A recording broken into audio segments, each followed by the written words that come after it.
At 69 years old, I thought I knew everything about my husband of 27 years. I was wrong. The private investigator I hired for peace of mind sat across from me at my kitchen table in Asheville, North Carolina, sliding a manila folder toward me with trembling hands. Inside was a marriage license dated 1998, my husband's signature, another woman's name. He looked at me and said words I'll never forget. "Ma'am, you just became very rich," because what I was about to discover wasn't just betrayal. It was bigamy. And in our state, that meant everything he owned, everything we built together, and everything he was hiding with her, it was all mine. Now, my name is Carolyn Mitchell, and this is the story of how one moment of intuition saved me from spending my final years living a lie. Before I continue, I need to know I'm not alone in this. If you're watching this, please take a moment and comment below. Where are you watching from? What state? What country? Because what happened to me could happen to anyone, anywhere. And I need you to know you're not crazy for trusting your gut. Let me take you back to where this all started. It was March 2024. Spring was just beginning to show itself in the Blue Ridge Mountains, and I was sitting in my sunroom drinking coffee when I realized something that made my blood run cold. I couldn't remember the last time my husband Thomas had looked me in the eye when he said, "I love you." 50 years of life experience teaches you things. It teaches you that when a man who used to come home at 5:30 p.m. suddenly has client dinners 3 nights a week, something's wrong. When a man who never cared about his phone suddenly sleeps with it under his pillow, something's wrong. When a man who spent 27 years being predictable suddenly becomes mysterious, something is very, very wrong. My daughter Jennifer thought I was being paranoid. "Mom, Dad's just stressed about retirement planning," she said when I called her. "You're about to turn 70. Maybe you're just overthinking things. But here's what 69 years on this earth teaches you.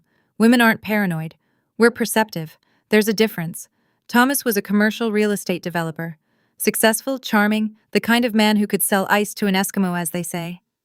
We lived in a beautiful home in the mountains, took 2 vacations a year, and from the outside, we were the picture of a comfortable retirement age couple. But something was eating at me. Little things that added up. The way he'd close his laptop when I walked into the room. The weekend property inspections that seemed to take longer and longer. The fact that our joint bank account showed regular withdrawals I couldn't quite place. I'm not a suspicious person by nature, but I'm also not a fool. So on a Tuesday morning in late March, I did something I never thought I'd do. I opened the yellow pages. Yes. I still use the phone book, and I looked up private investigators. His name was Frank Delgado, and his office was above an insurance agency downtown. Not fancy, not flashy, just a plain door with frosted glass and his name painted in block letters. I almost turned around 3 times before I knocked. "Come in," a voice called. Frank Delgado was not what I expected. Maybe mid-50s, gray at the temples, wearing reading glasses and a rumpled button-down shirt. He looked like somebody's uncle. Not a private investigator. Somehow that made me feel better. "Mrs. Mitchell." He stood up, extending his hand. "Please, sit down. Would you like some coffee?" "No, thank you." My voice sounded steadier than I felt. I'm not even sure I should be here." "Most people feel that way," he said gently, sitting back down. "Why don't you tell me what brought you in today?" So I did. I told him about the late nights, the secretive phone calls, the way Thomas had become a stranger in our own home. I told him about the unexplained expenses and the gut feeling that had been growing in my stomach for months. Frank listened without interrupting, taking notes on a yellow legal pad. "How long have you been married?" he asked. 27 years. Second marriage for both of us. Children together? No. I have a daughter from my first marriage, Jennifer. She's 42. Thomas has a son from his first marriage, David, but they're not close." "Stranged, really?" Frank nodded. "And you said your husband is in commercial real estate?" "Yes, Mitchell Development Group. He's done very well over the years. Properties in the area?" "Several. Mostly in Asheville and surrounding counties, some residential rentals, some commercial spaces." Frank leaned back in his chair, studying me over his reading glasses. "Mrs. Mitchell, Carolyn, I'm going to be straight with you. About 70% of the time when someone comes in here with the concerns you're describing, their instincts are correct. The question is, are you prepared for what we might find?" My hands were shaking. I clasped them together in my lap. "I need to know the truth, even if the truth is painful. I'm 69 years old, Mr. Delgado. I don't have time for pretty lies anymore." Something in his expression softened. "All right, here's how this works. I'll conduct surveillance, run background checks, financial record searches, all legal, all above board. My retainer is $3,000, and that covers approximately 30 hours of work. If this goes beyond that, we'll discuss additional fees. I'll provide you with regular updates, and everything I find will be documented with photos, timestamps, everything you'd need if this ends up in court. Does that sound acceptable? $3,000. It was a lot of money, but so was 27 years of my life. When can you start? I can start tomorrow. But Caroline, before you write that check, are you absolutely sure you want to know? Because once we open this door, there's no closing it again. I took out my checkbook. My hand was steady now. I'm sure. I didn't know it then, but that moment, that decision was going to change everything. Frank called me 4 days later. Caroline, we need to meet. Not over the phone. My heart dropped. You found something? I found something. Can you come to my office this afternoon? I was there within the hour. Frank had photographs spread across his desk, time-stamped, dated, printed on glossy paper, my husband's car, my husband walking into restaurants, my husband with a woman. She was younger than me, maybe late 50s, blonde, attractive. In one photo, they were holding hands across a table at a restaurant I'd never been to. In another, they were getting into his car together outside what looked like a hotel. Her name is Patricia Chambers, Frank said quietly. She lives in Hendersonville, about 30 minutes from here. She's a real estate agent, works independently, but from what I can tell, your husband has referred several clients to her over the years. I couldn't breathe. The room felt too small. How long? I managed to ask. I don't know yet, but Carol and Frank hesitated. There's more. I ran a background check on Miss Chambers and I found something that doesn't add up. According to public records, she goes by Patricia Chambers professionally, but her legal name is Patricia Mitchell. The room tilted. Mitchell. Same last name as your husband. Now it could be a coincidence. Mitchell is a common name, or it could be from a previous marriage. But given what I'm seeing in these photos, I thought you should know. I stared at the photographs, at the woman who shared my husband's last name, at the way Thomas smiled at her, the way he used to smile at me 27 years ago. I want you to dig deeper, I said. I want to know everything. Where she lives, where she works, how long they've known each other, everything. Carolyn, are you sure this is going to cost? I don't care what it costs. I need to know who my husband really is. Frank nodded slowly. All right, give me a week. I drove home in a daze. Thomas was sitting in the living room watching television when I walked in. Hey, honey, he said, barely looking up. Where have you been? Just running errands. The lie came easily. Too easily. I've got a property showing in Greenville tomorrow. Probably won't be home until late. Of course, I said. Greenville was in the opposite direction from Hendersonville. I went upstairs to our bedroom, where we'd slept side by side for 27 years, and I stood in the closet looking at his clothes, his shoes, his ties. Everything looked the same, but now I was seeing it all through different eyes. Who was this man I'd married? What else had he been hiding? I didn't sleep that night. I lay beside Thomas in the dark, listening to him breathe. Wondering if the woman in those photographs had ever done the same thing, wondering how much of my life had been a lie. When Frank called 8 days later, his voice was different. Tense, urgent. Carolyn, I need you to come to my office right now, and you might want to bring someone with you. A friend, your daughter, someone. Why? What did you find? Not over the phone. Please, just come. I called Jennifer. She was working in Charlotte, 2 hours away. But something in my voice must have frightened her because she said she'd get in the car immediately. I got to Frank's office first. He had 2 folders on his desk now, both thick with papers. Sit down, he said. He wasn't making eye contact. Just tell me. Is he having an affair? Carolyn. Frank took off his glasses and rubbed his eyes. It's so much worse than an affair. The door opened. Jennifer rushed in, still wearing her work clothes, her face pale. Mom, what's going on? Frank waited until we were both seated. Then he opened the first folder. Patricia Chambers is not your husband's mistress, he said quietly. She's his wife. The words didn't make sense. I'm his wife. You're both his wife. Frank slid a document across the desk. This is a marriage license. Thomas Mitchell and Patricia Ann Chambers, dated June 14, 1998, registered in Henderson County, North Carolina. I stared at the paper. Thomas's signature clear as day. A woman's signature beside it. A date that was 3 years before he married me. That's impossible, Jennifer whispered.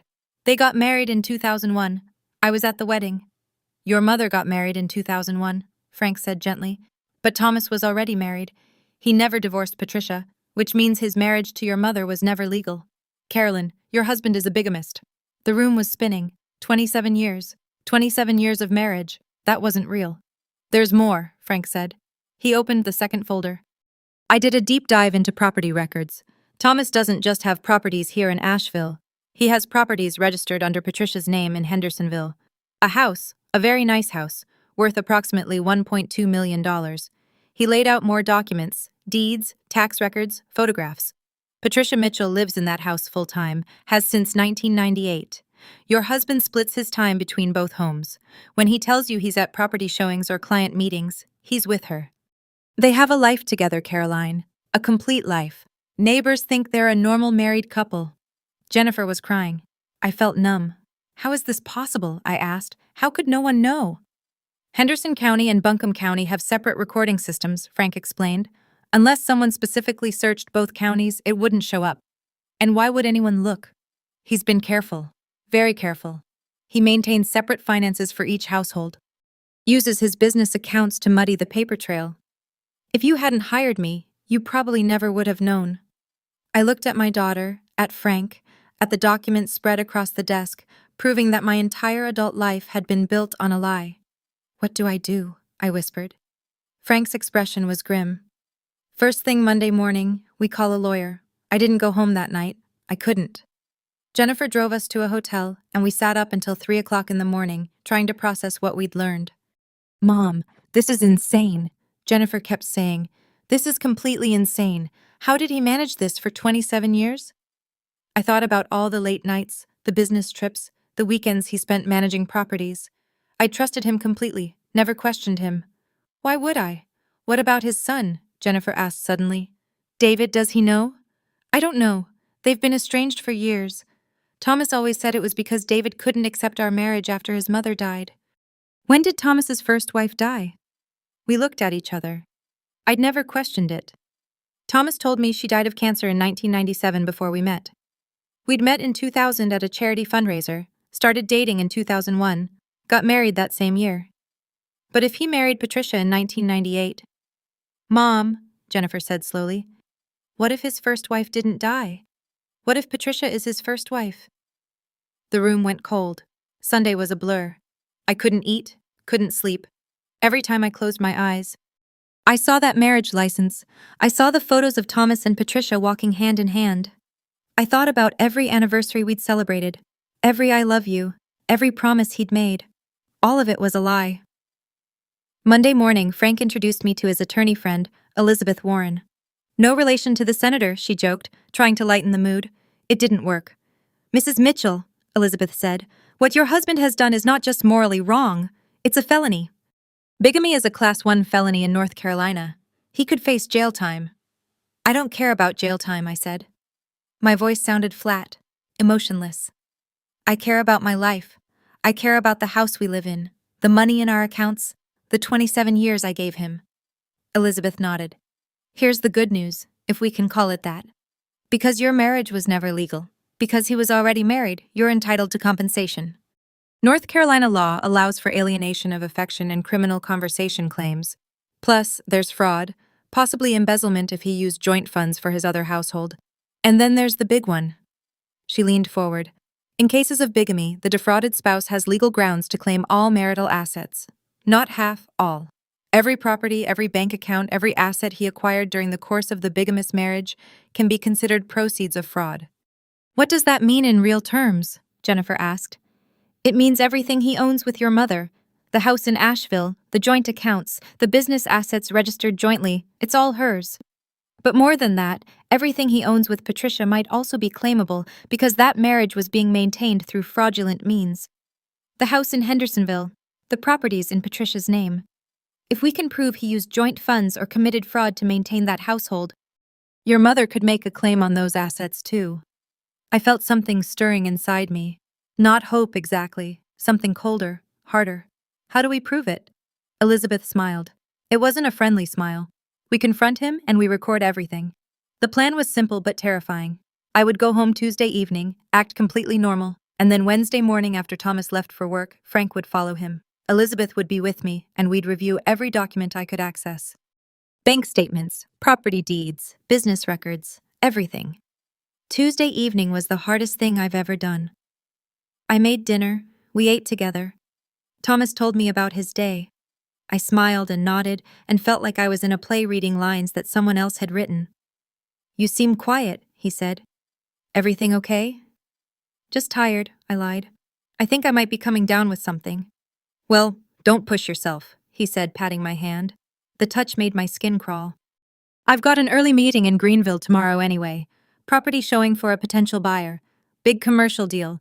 Greenville. He wasn't going to Greenville. He was going to Hendersonville, to Patricia, to his real wife." I excused myself and went to bed early, lay in the dark listening to him move around downstairs, heard him on the phone. Voice low. Was he talking to her? Planning his day with his other family? Wednesday morning, Thomas left at 7 a.m. sharp. By 7:30, Elizabeth was at my door. "Show me everything," she said. We started in Thomas's office. His filing cabinets were locked, but I knew where he kept the key. Behind a picture frame of all places inside were years of documents, property holdings, business contracts, financial statements. Elizabeth photographed everything with her phone. "Look at this," she said, pointing to a property deed.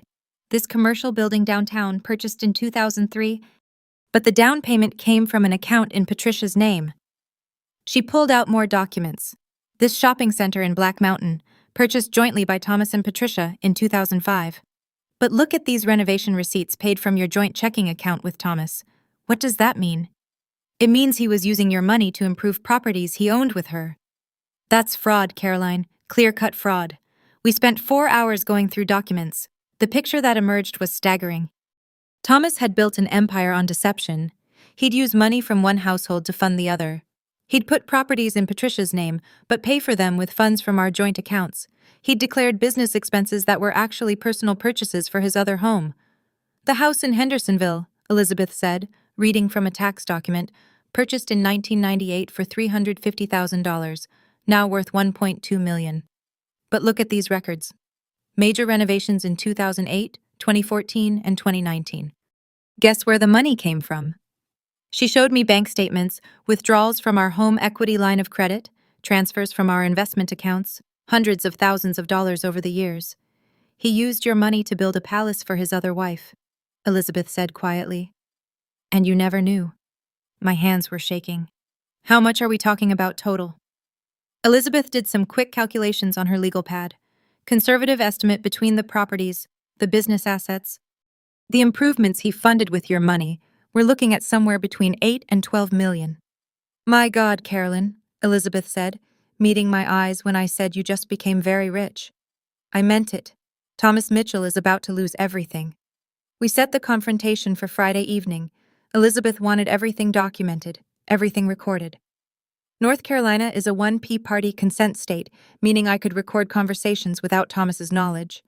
I wore a wire, like something out of a movie, except this was my real life, my real marriage, my real heartbreak. Thomas came home at 6 p.m. whistling. Actually whistling. He kissed my cheek like he'd done 1,000 times before. "Good day?" I asked, my voice steady, calm. "Great day. Close the Greenville deal. That property is going to make us a fortune, honey." "Us," he said. "Us. Like we were a team. Like he hadn't been lying to me for 27 years. "Thomas, can we talk in the living room?" Something in my tone made him pause. "Sure. Is everything all right?" We sat down. I had the manila folder in my lap, the one Frank had given me. Inside were copies of everything, the marriage license, the property deeds, the photographs. "I need to ask you something," I said. "And I need you to tell me the truth." "Of course. What's wrong? Who is Patricia Mitchell?" I watched the color drain from his face, watched him try to recover, to put on the mask he'd been wearing for decades. "Patricia. Honey, I've worked with dozens of agents named Patricia over the years. Which one are you? Patricia Mitchell, your wife." Silence. The kind of silence that's so complete you can hear your own heartbeat. "I don't know what you're talking about." I opened the folder, slid the marriage license across the coffee table. His face went white, then gray. He looked like he might be sick. "Where did you get that? Answer the question. Is Patricia Chambers your wife? Caroline, let me explain. Yes or no? Is Patricia Mitchell? Patricia Chambers your wife? Before I tell you what happened next, I need to ask something. If this story is keeping you on the edge of your seat, if you need to know how this ends, please take 1 second and click that subscribe button below, because what my husband said next changed everything.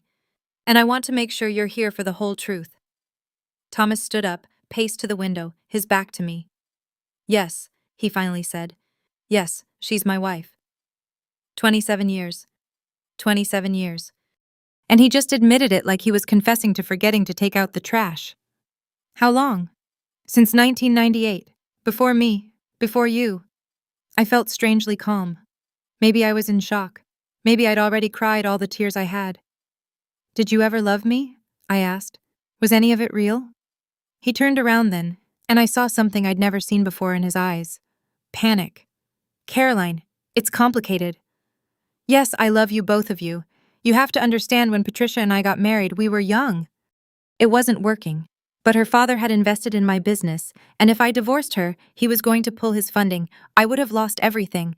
So you committed bigamy instead. I was going to fix it. I was going to divorce her eventually. But then the business took off and things got complicated, and you just decided to keep both wives.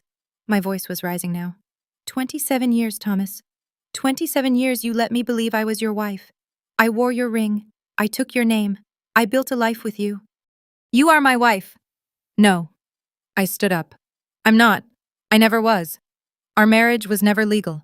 Every anniversary we celebrated was a lie. Every time you said I love you, a lie. Carolyn, please, where is she now? Patricia, does she know about me? The look on his face was answer enough. She knows, I said slowly. She's always known, hasn't she? It's not like that. What is it like, Thomas? Explain it to me. Explain how you've been living two completely separate lives for 27 years. Where were you really going when you said you had business trips?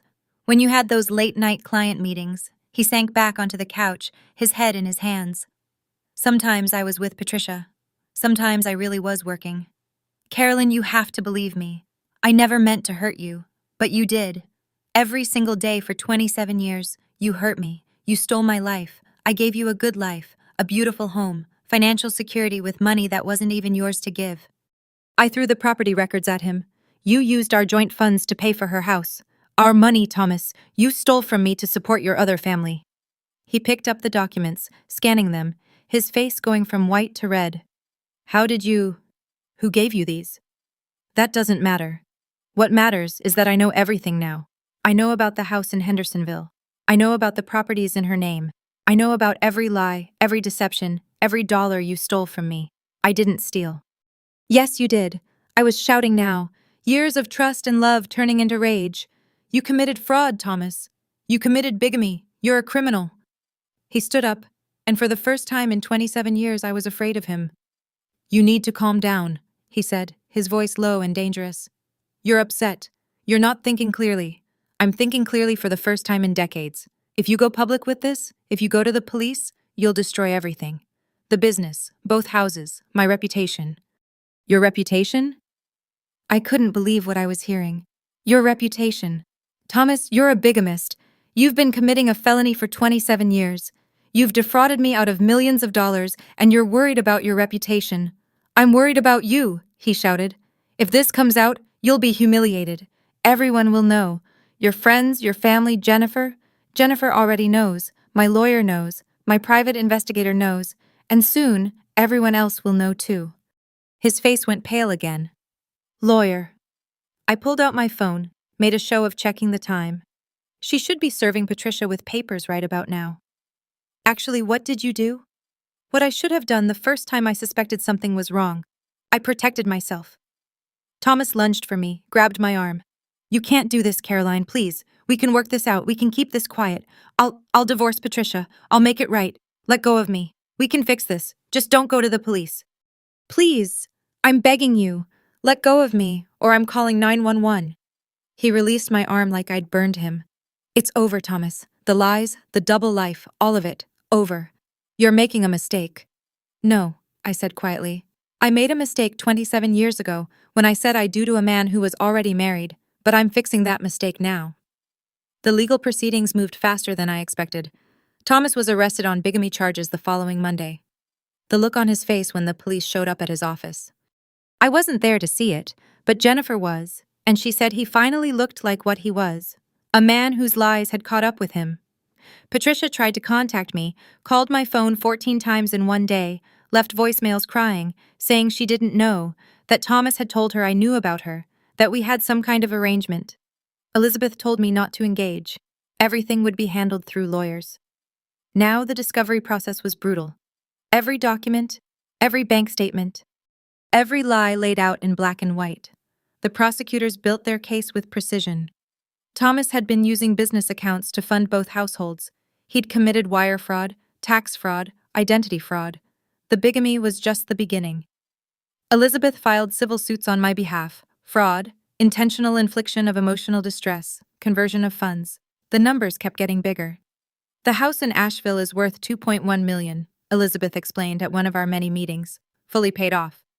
And since your marriage was never legal, you can claim sole ownership. The business assets are more complicated, but we're estimating your share at around $4 million. Then there's the house in Hendersonville because Thomas used your funds for the down payment and renovations. You have a legitimate claim there too. Patricia is fighting it, but the paper trail is clear. What about Patricia? I asked. Does she get anything? Elizabeth's smile was sharp. Patricia was complicit in the fraud. She knew you existed. She knew Thomas was committing bigamy. She benefited financially from funds that were stolen from you. She's lucky if she walks away with the clothes on her back. The trial lasted 3 weeks. I had to testify, had to sit in that courtroom and tell our story, my story, to a room full of strangers. Had to look at Thomas in his expensive suit, his lawyer whispering in his ear, and remember all the years I'd loved him. His defense was that he'd meant to divorce Patricia. But life got complicated, that he'd loved both of us, that he'd provided well for both households, and no one had suffered financially. The prosecutor tore him apart. Mr. Mitchell, isn't it true that you used Mrs. Mitchell's money? Money from joint accounts she contributed to purchase property in Ms. Chambers' name. It wasn't like that. Yes or no, Mr. Mitchell? Yes. And isn't it true that you claimed tax deductions for home office expenses on the Hendersonville property, which you told the IRS was your primary residence, while simultaneously living in Asheville and claiming that property as your primary residence on different tax forms? I can explain. Please do explain how you managed to have 2 primary residences at the same time. The jury deliberated for 6 hours. Guilty on all counts: bigamy, fraud, wire fraud, tax evasion. The judge sentenced him to 7 years in federal prison, ordered him to pay restitution, ordered the forfeit of assets. And then came the civil judgment. Elizabeth stood in my living room now legally mine, with the final settlement papers. Carolyn, you need to sit down. The total came to $11.7 million. The Asheville house, the Hendersonville house, 3 commercial properties, Thomas's share of the business, investment accounts, retirement funds, everything. Patricia got nothing. The court ruled she'd been complicit in the fraud. Thomas's son, David, who I finally tracked down, had been estranged from his father for 15 years. Turned out he'd known about both marriages and wanted nothing to do with either of us. Jennifer helped me through those first few months. The shock, the grief, the strange feeling of being free and wealthy and utterly betrayed all at once. "Mom," she said one evening, sitting with me on the deck of my mountain home, "what are you going to do now?" I looked out at the Blue Ridge Mountains, at the view I'd loved for 27 years without really seeing it. "Live," I said simply. "Really live." And I have. I sold the Hendersonville house. Couldn't stand the thought of keeping anything that had been Patricia's. Donated a portion of the settlement to organizations that help women escape fraudulent relationships. Set up a trust fund for Jennifer and her kids. The private investigator fee of $3,000 was the best money I ever spent. Frank Delgado saved my life in more ways than one. He showed me that trusting my instincts wasn't paranoia. It was survival. Thomas is in federal prison, minimum security, but still prison. He'll be eligible for parole in 5 years. He's written me letters. I've burned every single one without reading them. Patricia moved to Florida last I heard. The court ruled our marriage null and void from the beginning, which meant she was technically still married to him when he went to prison. She filed for divorce 6 months after his sentencing. Can't say I blame her. At 70 years old now, I'm finally living the life I should have been living all along. I travel. I spend time with my grandchildren. I wake up every morning in a house that's completely mine with no secrets, no lies, no one stealing my life while I sleep beside them. People ask me if I'm bitter, if I'm angry, if I hate him. The truth is more complicated than that. I grieve the 27 years I lost. I'm angry at the betrayal. But I'm not bitter. Bitterness would mean letting Thomas steal even more of my life. And I've decided he's taken enough. What he couldn't steal was my strength, my ability to trust my gut, my willingness to fight for the truth, no matter how painful. To every woman watching this, and I hope you're still here with me. If something feels wrong, it probably is. You're not crazy, you're not paranoid, you're not overreacting. Trust yourself. Investigate, ask questions, demand truth. Because at 69, 70, 75, at any age, you deserve to know who you're sharing your life with. You deserve honesty. You deserve real love, not a performance. My name is Carolyn Mitchell, though I'm legally changing it back to my maiden name, Carolyn Morrison. This was my story. And if it helps even one person trust their instincts and reclaim their truth, then every painful moment was worth sharing. Thank you for watching. Thank you for listening. And thank you for believing